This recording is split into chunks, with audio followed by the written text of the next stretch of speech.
President Museveni's 40th NRM budget was read today, but how fundamentally different is it from the earlier one when he took over power in 1986?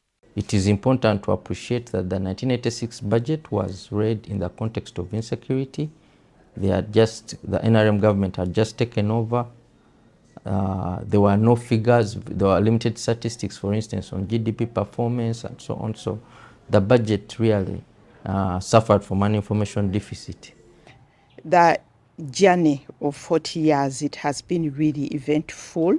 When you look at the context within which this NRM government came into power, the situation was really, really bad. The economic situation of the country was in dire strait. There was no infrastructure. The economy had practically collapsed. So when you look at that background and you look at where we are, I think we have traveled a long way. For me, I have seen countries where money depreciates every day.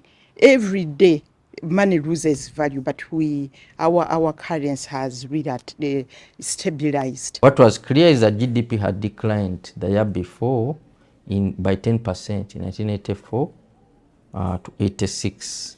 The government's financial deficit was increasing. The exchange rate policy had failed. Budget discipline was low. And therefore, at that time, government proposed to fix the exchange rate to try to solve some of these issues. As we know, this didn't work, and the exchange rate has since been liberalized. In terms of outcomes, how does the mid-1980s budget relate or differ with the current one? 40 years on, any lessons learned over the years? We used to budget in millions, then we budgeted in billions, now we are budgeting in trillions. Meaning the budgets have grown, but so have the responsibilities. So the burden on the budget keeps growing, partly because the population is increasing, so the demands on the budget are growing.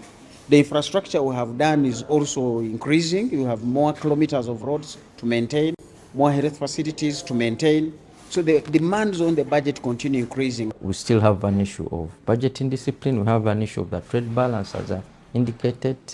But what we see is that there has been great improvement in macroeconomic stability. What you also see is that the levels of poverty have decreased. What you also see is that there have been infrastructural improvements. However, we are also spending more money on in non-productive areas as a country compared to where we were in 1986. Part of the budget is being taken up by corruption. It's usually to happen then or maybe not even happen. So how do we curb corruption? How do we increase government efficiency? The government is even bigger, and you can remember for those who are older, the budget we began with in 1986 was looking after a very big government relative to the budget at the time. So there was a structural adjustment program, reducing the size of government, reducing the size of corporations of government so that the budget can go where it should be. Ismail Musa Ladu, NTV Business.